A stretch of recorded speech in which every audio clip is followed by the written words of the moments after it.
Roger, Alec, being here. And next up, we have the New Zealand Institute for Plant and Food Research Limited for 10 minutes. Excellent to have you here. Thank you for joining us. And that time over to you. Thank you. Kia ora koutou, members of the committee. My name is Richard Newcomb, and I'm here with Professor Andy Allen.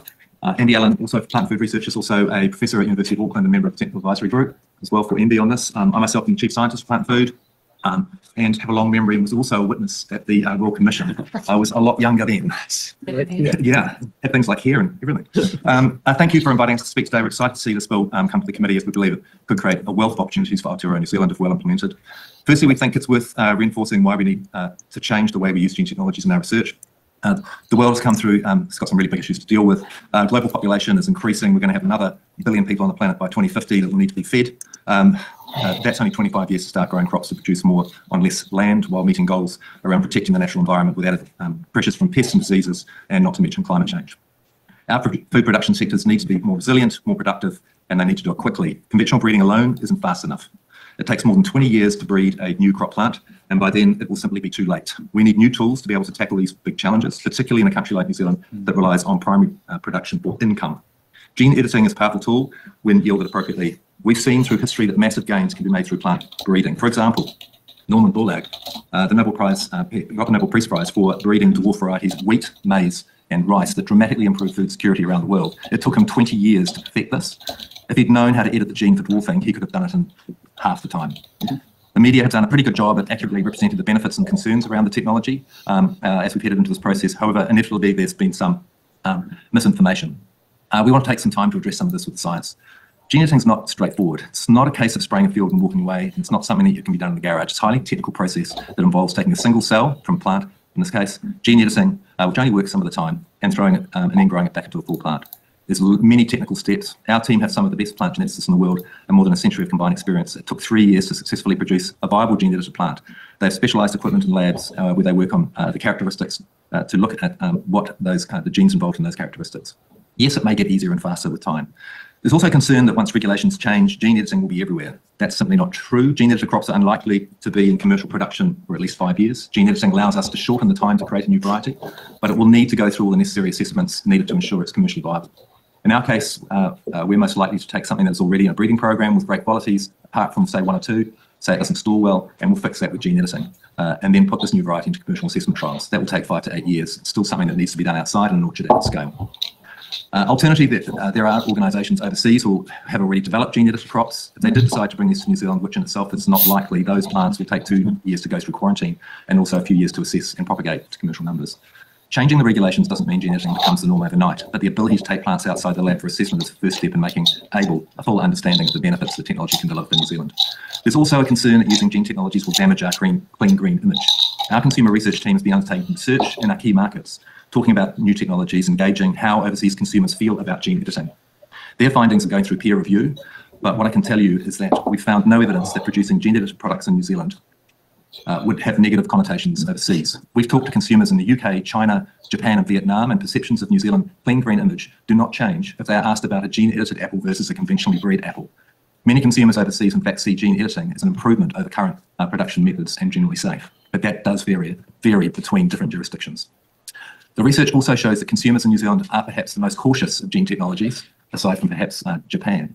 So could it be that we're projecting our own feelings onto those in export markets?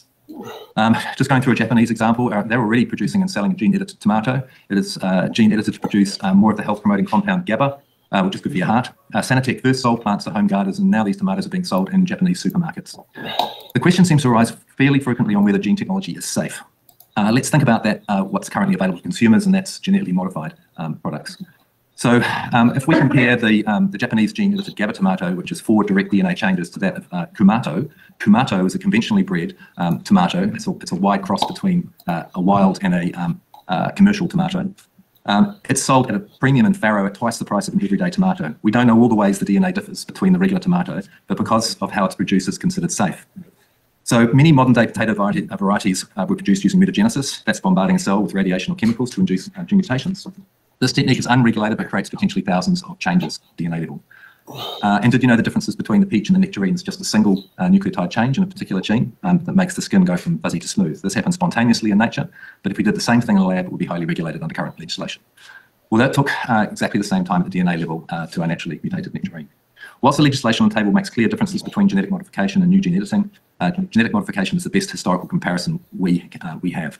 Globally, GM crops are 20% of the world agricultural production. There have been no reported issues. And while we proudly say New Zealand has been GMO-free since the Royal Commission 25 years ago, chances are you're eating GM on pretty much regular basis. In New Zealand, there are 100 GM ingredients are approved by FSANZ. So even though we're not growing it, we're eating it, and we're certainly wearing it because almost all of the cotton in the US and Australia is genetically modified. So if we're happy to eat and wear pants made with gene technologies, why are we afraid to grow it? New gene technologies are already approved for use in more than 20 countries, including some of the biggest export markets, Gene editing foods are already available in supermarkets in Japan and the US. GM production has also shown us there are paths to coexistence. In the US, where GM crops have been produced for 25 years, there are still strong organic base as well. 55% of crop production is GM and 1% is organic. Whole food market, which has a strong brand value around natural foods, has an annual revenue of over 20 billion and is so successful it was bought by Amazon. Walmart has 10 times the stores and 20 times the revenue. People make their choice based on their belief and their wallet. The same can be demonstrated in New Zealand. With our organic sector, 3% of our kiwi fruit is organic, 7% of our apple production is organic. These are produced, sorted and sold by the same marketers selling non-organic fruit. For those consumers who want choice, they have it. We believe the new gene technology bill can be implemented in a way that keeps New Zealand safe but enables the innovation that we need to face the big challenges we're already starting to have. Having an independent regulator making decisions based on evidence and advised by science and Māori is the best way to ensure risk is appropriately managed. Legislation, as it's written, is flexible and accounting for future developments in technology. This should be paired with secondary regulations that focus on how to appropriately manage risk based on currently available technologies and knowledge. We believe international market access is best left to the marketers to make decisions on how and when to apply gene technologies for their own product development. They know the markets best. They know best to bring their sectors on the journey. But scientists need to be able to apply these technologies now so that when these decisions are made, we're in a position to act immediately, not spend years getting up to speed. That's how New Zealand will lose its competitive advantage, by being ill-equipped to address the needs of the nation as they inevitably change. Thank you. Thank you. That was very good. Appreciate your time. We're out of time. Thank you for presenting to us today. Mr. Chair, can we make a note? What a shame there's no questions for that submission. I was looking up Gabba tomatoes. It's like, are they grown outside or are they grown in a fancy greenhouse? And every photo that I saw of Gabba tomatoes was inside a fancy greenhouse in Japan. They're not. I don't think they're growing outdoor fields of Gabba tomatoes. But GMOs should not be used as a silver bullet to address climate change or as a replacement for good ecological practices. And that's my real concern here, is that the technology is going to be pushed for those purposes and to try and get more profit out of per field. And the fact that they use these things like the rice, the golden rice, which has supposedly got elevated levels, not of vitamin A, by the way, of a pro-vitamin A thing. Those elevated levels are found, much higher levels are found in varieties that are naturally bred, not GE, and they're found in the actual vitamin A part of it rather than the pro-vitamin A, because the pro-vitamin A is a precursor and it doesn't always convert. Yep. And also if you cook it or you process it, you lose that anyway. And the thing is, there's lots of food that's really good for your heart. You don't need to just take the tomato itself. A normal well-bred tomato, a good variety, will give you lots of heart benefits. Walnuts will give you heart benefits. Lots of nuts will give you heart benefits. Yep. Good oils, avocados, all that. Like where in the market do we need a Gabba tomato? No. Well, I think what they confuse is so when he rattles off the statistics there, what he's talking about is highly subsidised markets and how the subsidies work, which is we don't necessarily understand that really in New Zealand, but they have crop insurance. So crop insurance will then, the best deal that you can get might just be, well, it will be the GMO corn, the BT or the Roundup Ready or whatever. Would be the 5 big things, or it could be the golden rice, right? So you're going to grow it because that's like your margin might only be 7 cents per bushel that you're going to get, but it doesn't matter. It's better than growing organic, which whatever, so that's how it's. So every food dollar that's produced in America, 50 cents of it is from subsidies, and then that filters through into the. If we would have the same system here, it would be that guy that just submitted, and it's going through him, so he justifies his existence. But they all do the same thing, and they've done it for 10 years. They say, we're going to use Terminator, we're going to use, we're going to use this, and it's like they're new things. the golden rice. You know, the golden rice or the tomatoes, like you say, hardly anyone's buying the tomatoes. You know, like it's hardly marketable. It's probably going to be dropped. What was the big thing? The big thing was the pump and dump. And the pump and dump is when that got passed and that company got sold, it sold for hundreds of millions of dollars, and all the people that developed it got rich. And that's what this guy's hoping. And those two guys, when they came into the committee, they sort of said, we are personally shareholders in the things that we're trying to pump onto you, and we're going to dump them and run, because we know that people like Jack or somebody like that's going to pick it up in the future, and it's going to be a problem because it doesn't grow or whatever, you know. I mean, it's a very interesting. If you're in an environment where you can grow a vitamin A tomato or a vitamin A rich rice, you could probably grow things like carrots. Yeah. Yeah. There's It's vitamin A. 55,000. There's And it'll be 55,000. cheaper too. But Well, it's yeah, vitamin A. Oh, sorry. You go. Vitamin A in lots of tropical fruits and lots of tropical vegetables, and this is basically in the tropics where they grow rice. So what's the deal? It's like you're not allowed to grow anything else apart from rice. You're not allowed to grow any other vegetables. Anything that's yellow, orange, red, even a lot of green vegetables have vitamin A, loads of it. Yeah. You know, so it's like saying you can only grow a monoculture. That's all you're allowed to do. You know, they're not allowed to let you eat. I wonder how the company I work for gets with buying orange carrot, was it yellow carrots and purple carrots when they come in season every year? Story about carrots is carrots used to be purple, but the William of Orange was a Dutch king back in the, I think around 1600s. And he wanted an orange carrot because orange was the national colour of Holland. And so he employed carrot breeders to do selective breeding and get an orange carrot. So it was done in the 1600s.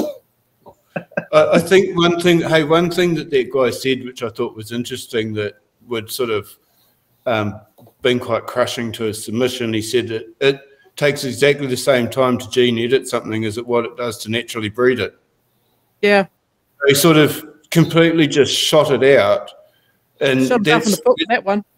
Yeah, and it's a problem. I've got to realise that these guys have done so much media training and stuff like that, and he'll be getting told off for that one and just hoping that nobody really noticed it. But that was a real sort of golden rice moment, you know. And that's we've like there's still people today that think that urea is a byproduct of the of the energy industry. It's a byproduct. Is the product. You know, like urea is something that's made from the energy sector. It's heating up the atmosphere and dragging out the nitrogen from it and turning it into a pellet. It's not a byproduct. There's people that still think that. And these guys have got these little phrases, these little catchphrases. It's if it just appears in nature and it's like what appears in nature, then why should it be regulated? It's like because you probably want to see if there's not something an off target that's hiding in there that could do something really bad to society. So, you know, anyway, but yeah, they're tough to watch. They really are tough to watch.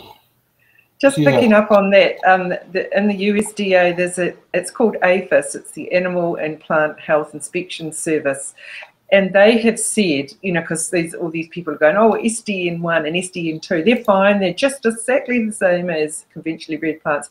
APHIS from the USDA has said that no, they're not. And there are some changes that just are not comparable to conventionally bred plants. And so you can't compare them, and you have to separately regulate them. And so what happens here with these scientists is they're not even geneticists. I hate to say this, but they're not people who know how to traditionally plant breed. So they don't know how genetics works, and they don't have that skill set. They don't have the skill set in risk assessment. They don't have the skill set in animal testing and knowing, you know, about pathology of animals and histopathology of animals. They can't assess anything. All they want to do is get their product out there, and they don't care. They really don't care. And I won't mention any names, but when I worked for Crop and Food, this particular scientist went on a trip to the States and came back and hid some genetically engineered bacteria pouches in his luggage and his socks and not declare them at MAF? And he said, no. You know, this sort of stuff was going on all the time, and people just taking stuff home to grow in their own gardens, you know, see if it would grow in their own garden, and just not telling anyone. And it's kind of like they wanted to deliberately release it because they were, you know, just sick of having to play by the rules. And no talk. We're going to have to wrap up this hour. Sure. Yeah. Yep. So, yeah, thanks for joining us, Michael. And was it Elvira? We're getting you for another hour. Yeah, please tell me about the GMO bacteria in the socks. That sounds really fascinating. Well, you can wait for the next hour to find out what was happening in there. I want to see what happens next. Yeah. So yeah, we'll see you back in about 1 minute's time.